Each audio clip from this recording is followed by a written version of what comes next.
تم اپنی جانوں میں غور کرو کہ تم سمجھتے نہیں ہو یہ نظام کس نے بنایا ہے؟ مئی جون کے مہینے میں آپ کے انہی شہروں کے اندر جی لوہے کی پلیٹیں بینڈ ہو جاتی ہیں. لوہے کی پلیٹ پڑی ہو تو کوئی ہاتھ نہیں لگا سکتا. انڈا اس کو فرائی کرنا ہو تو آملیٹ بن جائے اس کی، اتنی گرمی ہوتی ہے. لیکن اسی لوہے پہ بیٹھ کر ایک انسان اس کو گیس کٹر سے کاٹتا ہے، ویلڈنگ والا اس کو جوڑتا ہے. یہ جل کے خاک کیوں نہیں ہو جاتا؟ جب لوہا اتنا تپ چکا ہے، اس لوہے پہ بیٹھنے والا انسان، اس کا خون جل کے خاک کیوں نہیں ہو جاتا؟ وَفِي أَنفُسِكُمْ أَفَلَا تُبْصِرُونَ. اللہ نے نظام بنایا. میں ایک علاقے کے اندر پہاڑی برفیلے علاقے میں گیا. میں نے وہاں 2 رکعت نماز پڑھنا چاہی نفل عشاء کے بعد. میں نے کہا یہ زمین کو بھی اللہ کے یہاں گواہ بنا لوں. میں نے وضو کیا، لیکن زندگی میں پہلی مرتبہ وضو کرنے کے بعد، نماز کا ارادہ کرنے کے بعد میں نماز نہیں پڑھ سکا. اتنی ٹھنڈی اتنی ٹھنڈی اتنی ٹھنڈی کہ بجائے نیت باندھنے کے بغل میں ہاتھ دبائے اور منہ سے گرم گرم ویپر نکالی تاکہ یہ کسی طرح جو سن ہو چکے ہیں یہ گرم ہو جائے. اسی فضا کے اندر ٹھنڈی ہوا اندر جا رہی ہے، ودن سیکنڈ باہر گرم ہو کے نکلنی ہے. کون سا ہیٹر ہے جو اندر چل رہا ہے اور کس نے بنایا ہے؟ اللہ نے بنایا. اللہ پاک نے دنیا کے جو علوم ہمیں عطا فرمائے تو ہم ان کے ذریعے سے دنیا کے علوم پر محنت کر کے ہم خالق کو پہچاننے والے بنے کہ وہ رب کیسا ہے. اور جو علم، جو دینی علم ہے جو مدارس عربیہ میں پڑھایا جاتا ہے، اس کا مقصد یہ ہے کہ بندہ اس علم کو پڑھے اور اپنے آپ کو اس علم پر عمل کرنے والا بنائے، اپنے آپ کو ڈھالے اللہ کے حکموں کے مطابق، اور دنیا میں بھی اللہ کو راضی کرے اور مرنے کے بعد بھی ہمیشہ ہمیشہ کی جنت میں اپنا ٹھکانہ الاٹ کرائے.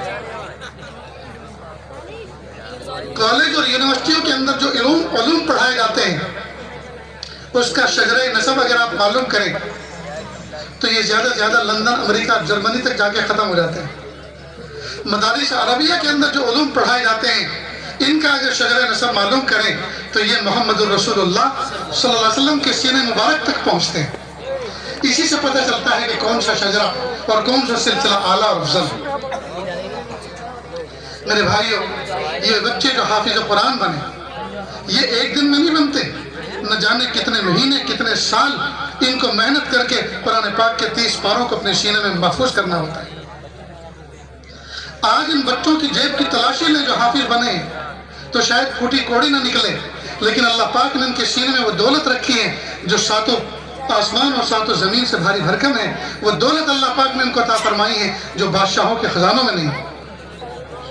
آج اگرچہ یہ بچے معصوم سے ٹوٹے ہوئے دل کے ساتھ بیٹھے ہوئے ہیں، لیکن اگر یہ استقامت کے ساتھ اسی تعلیم پر، اسی دین پر، اسی علم پر لگے رہے، اس کو آگے بڑھاتے رہے، اللہ تعالیٰ اس کی برکت سے ان کو وہ نصیبہ اور وہ قسمت عطا فرمائیں گے اور وہ عزت عطا فرمائیں گے کہ دنیا والوں کی گاڑیاں ان کا انتظار کریں گی، دنیا والوں کے دسترخوان ان کا انتظار کریں گے. جس گھر میں جا کر تھوڑی دیر قیام کر لیں گے، وہ گھر، وہ چارپائی، وہ شاعر اللہ بن جائے گی. لوگ چوم چاٹ کے رکھیں گے. حضرت والا اس پہ آئے تھے، تشریف لائے تھے، اس چارپائی پہ بیٹھے تھے اور اس کرسی پہ جلوہ افروز ہوئے. میرے بھائیوں، دین کی تعلیم کی عظمت کو ہم سمجھیں، اس کی قدر کو ہم سمجھیں، اور اس دینی تعلیم کی برکت سے ہمیں پتہ چلے گا کہ انسان کسے کہتے ہیں، انسانیت کسے کہتے ہیں، چھوٹوں کے اوپر کیسے شفقت کی جاتی ہے، بڑوں کا احترام کس طرح کیا جاتا ہے. یہ ان مدارس میں بیٹھنے والے پڑھاتے ہیں کہ بوڑھوں کا ادب کرنا چاہیے، ماں باپ کا ادب کرنا چاہیے. آپ ٹرین میں، آپ بس میں سفر کر رہے ہیں، آپ جوان ہیں، کوئی بوڑھا ہے، کوئی عورت ہے، آپ اس کے لیے سیٹ چھوڑ دیں، اس کو جگہ دیں. اور آج کل کا حال یہ ہے اسکولوں میں، کالجوں میں، یونیورسٹیوں میں، کیونکہ تربیت نام کی کوئی چیز نہیں ہے. ہو ہے، ہاں ہے، شور ہے، شرابہ ہے، ہنگامہ ہے. اور یہی تعلیم حاصل کرنے والے ریلوے اسٹیشن پر لائن لگی ہو تو ایک لڑکا بہادر بن کے جائے گا، 2 کونے ادھر مارے گا، 2 ادھر مارے گا اور ونڈو میں ہاتھ ڈال کے اپنا ٹکٹ لے گا. لوگ کہیں گے واہ واہ کتنا بہادر ہے. جو عیب ہے اس کو ہنر سمجھا جاتا ہے، جو بات عیب ہے اس کو ہنر سمجھا جاتا ہے. حضرت مولانا اشرف علی تھانوی رحمۃ اللہ علیہ کے پاس ایک طالب علم ایک ملنے آئے حضرت کے پاس. حضرت نے پوچھا کہ کہاں سے آپ چلے؟ کہ حضرت فلاں اسٹیشن سے چلا، فلاں جگہ اترا، کا ٹکٹ لیا تھا. کہ حضرت لائن بہت زبردست کھڑکی پر لگی ہوئی تھی اور اس ٹرین کے علاوہ کوئی ٹرین نہیں تھی، بغیر ٹکٹ کے میں چڑھ گیا. کہ پھر آپ نے ناجائز سفر کیا، ریلوے کی چوری کی، آپ نے کیا کہ حضرت آپ کی تعلیمات کی برکت سے میں اتنا سمجھاؤں، جب میں نے بغیر ٹکٹ کے سفر کیا، اترتے کے ساتھ ہی میں نے واپسی کا ایک ٹکٹ لیا، اس پلیٹ فارم سے لے کر جہاں سے بیٹھا تھا وہاں تک کا، اور اس کو میں نے پھاڑ کے پھینک دیا تاکہ ریلوے کمپنی تک پیسہ پہنچ جائے۔ اللہ اکبر ہیں ہم میں دوستو کتنے ایسے ہیں جو ان تعلیمات پر، روشن تعلیمات پر ہم عمل کریں؟ غرض دوستو، علماء، صلحاء، مدارس، مکاتب، یہ سارے کے سارے انسانیت کی خدمت کر رہے ہیں، انسانوں کو انسان بنانے کا کام کر رہے ہیں۔ دینی تعلیم جہاں سکھائی جاتی ہے وہاں یہ اخلاق بھی سکھائے جاتے ہیں کہ بڑوں کا احترام کیسے ہوتا ہے، چھوٹوں پہ شفقت کیسے ہوتی ہے، جی عورتوں کا ادب احترام کیسے کیا جاتا ہے، اور محلے میں کیسے رہا جاتا ہے، اور اجتماعی زندگی گیدرنگ کس طرح سے کی جاتی ہے۔ یہ سناٹا، یہ سکون، جی یہ انہی تعلیمات کا روشن ثبوت ہے، یہ انہی تعلیمات کا روشن ثبوت ہے۔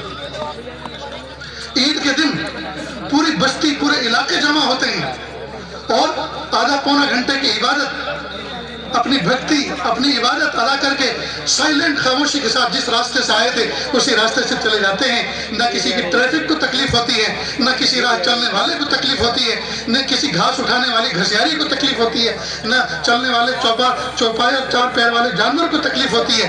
خاموشی کے ساتھ، کاش کہ دنیا اس نظام کو دیکھ کے سمجھے کہ یہ کیسے پرسکون لوگ ہیں، یہ مذہب کتنا سکون والا ہے۔ لیکن دوستو جب چشمہ جیسا لگایا جاتا ہے پھر ویسی چیزیں نظر آتی ہیں۔ ہرے رنگ کا چشمہ لگاؤ گے تو ہر چیز ہری نظر آئے گی، کالے رنگ کا چشمہ لگاؤ تو ہر چیز کالی نظر آئے گی۔ جب نفرت کا چشمہ لگاتے ہیں تو ہر چیز نفرت نظر آتی ہے، پھر ہر چیز میں نفرت نظر آتی ہے۔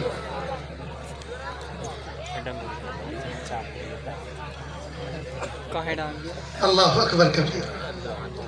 میرے بھائیوں، دین کو سمجھو، دین کو پڑھو، اسلام کی روشن تعلیمات کو سینے سے لگاؤ اور سینے سے لگا کے ان پر عمل کرو۔ دنیا کی کوئی طاقت ہمیں اسلام کی تعلیمات پر عمل کرنے سے نہیں روک سکتی۔ انشاءاللہ کوئی بزدلی کی ضرورت نہیں ہے، کوئی ڈر خوف کی ضرورت نہیں۔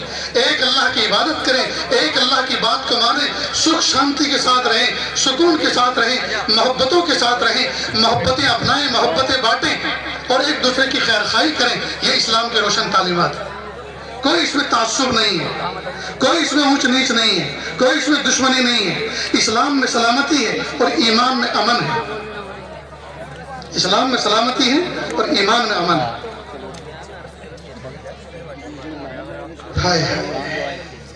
بدنام ہو گئے ہیں دوستو، ہم نے اپنی تعلیمات کو چھوڑ دیا ہے، تعلیمات کو چھوڑنے پر ہم بدنام ہو گئے۔ اگر ہم اپنی تعلیمات پر ہوتے، اپنی تعلیمات پر ہوتے تو دنیا دیکھتی کہ اسلام کسے کہتے ہیں۔ یورپ کا ایک انگریز کسی زمانے میں بغداد کی طرف چلا اور یہ سوچ کر چلا کہ دیکھو اسلام کیسا ہوتا ہے، مسلمان کسے کہتے ہیں۔ یہ اس زمانے کا بغداد جب وہاں سکہ رائج الوقت اسلام تھا۔ چلتا رہا، بازاروں میں گھومتا رہا، اس کو سیونگ مشین کی ضرورت تھی۔ ایک دکان پر گیا، اس نے لینگویج کا پرابلم تھا، زبان کا مسئلہ تھا، اس نے اپنے جھولے میں سے وہ مشین نکالی، دکھائی کہ ایسی چیز ہے آپ کے یہاں؟ کہا ہے، کہا دکھاؤ۔ اس نے دکھایا تو اس نے دیکھا، اس کو پسند آیا، کہا قیمت کیا ہے، پرائز کیا ہے؟ اس نے قیمت بتائی، قیمت بھی اس کو مناسب لگی، کہا ایک پیس دے دو۔ اس نے کہا سوری، معاف کرنا، روڈ کراس کر کے سامنے والی دکان پہ جاؤ اور سیم کمپنی کی سیم پرائز میں یہی چیز آپ وہاں سے لے لو۔ وہ گیا اور وہاں جا کر اس نے کہا یہ چیز ہے، کہا ہے، کہ دکھاؤ۔ دکھایا تو وہی جو پہلی دکان پہ تھی، کہا قیمت تو وہی جو پہلی دکان پہ تھی، کہ ایک پیس دے دو۔ اس نے دے دیا، اس نے پیمنٹ کر دیا، واپس پہلی دکان پر آیا، کہا آپ نے وہ جو چیز مجھے دکھائی تھی آپ نے مجھے کیوں نہیں بیچی؟ کیا آپ کے پاس دوسرا پیس نہیں ہے، وہ نمونے کا بچا ہے؟ کہ نہیں میرے پاس بہت سارے ہیں۔ کہا پھر کیوں نہیں بیچا؟ کہ اصل میں صبح سے لے کر اب تک میرے یہاں کئی کسٹمر، کئی گاہک آ چکے ہیں، لیکن اب تک اس دکان پر کوئی کسٹمر نہیں آیا، تو میں نے سوچا اگر آج اس کے یہاں کوئی گاہک نہیں آئے گا، آج اس کا چولہا ٹھنڈا رہ جائے گا، آج اس کے بچے بھوکے سو جائیں گے، میں نے سوچا ایک گاہک میں اپنی طرف سے بھیج دوں۔ وہ بڑا حیران ہوا کہ یہ لوگ اتنے ایک دوسرے کے خیر خواہ ہیں، ان کا کمپٹیشن نہیں ہے کہ اشارے سے یوں کر کے بلا لیں۔ خیر وہ چلتا رہا، اسے بھوک لگی تھی، ایک ہوٹل میں گیا، اس نے کھانے کا آرڈر دیا، نیچے سفرہ دسترخوان بچھا تھا، ہاتھ دھو کر بیٹھ گیا، اپنے آرڈر کے انتظار میں. وہاں قریب میں ایک نوجوان پہلے سے کھا رہا تھا. جب اس کا آرڈر آیا اس نے کھانا شروع کیا تو جب یہ نیچے دیکھتا تو وہ نوجوان اس کو دیکھتا اور جب اس کی نظر اس پہ پڑتی تو اپنی نظر نیچے کر لیتا. کافی دیر تک یہ سلسلہ چلتا رہا. یہ کھا پی کر پہلے والا کھا پی کر چلا گیا, پہلے سے کھا رہا تھا. یہ اپنی باری پہ ہاتھ دھو کر کھانا کھا کر جب کاؤنٹر پر گیا بل پے کرنے کے لیے تو اس نے کہا آپ کا بل تو پے ہو چکا. کہا کس نے کیا؟ کہ وہ جو نوجوان آپ کے سامنے بیٹھا تھا اس نے کیا. کہ وہ میرا کیا لگتا ہے؟ کہ وہ آپ کا لگتا تو کچھ بھی نہیں, لیکن اس نے مجھ سے آ کر ایک بات کہی کہ یہ آدمی ہماری کنٹری کا نہیں لگتا, یہ ہماری کنٹری میں مہمان ہے اور اسلام میں مہمانوں کو کھلانے کی فضیلت ہے, لہٰذا یہ فضیلت میں حاصل کرنا چاہتا ہوں, میں اس کی میزبانی کا بل ادا کرنا چاہتا ہوں, لہٰذا آپ مجھ سے بل لے لیں, ان سے مت لینا. لہٰذا آپ کا بل وہ پے کر کے جا چکا. کہ وہ کدھر کو گیا مجھے بتاؤ, میں اس کو تھینک یو اور شکریہ کہوں. کہا وہ تو مجھے بھی پتہ نہیں کدھر کو گیا ہے, لیکن اس کو آپ کی تھینک یو اور شکریہ کی ضرورت نہیں تھی, وہ اس کا بدلہ قیامت کے دن اپنے اللہ سے لے لے گا.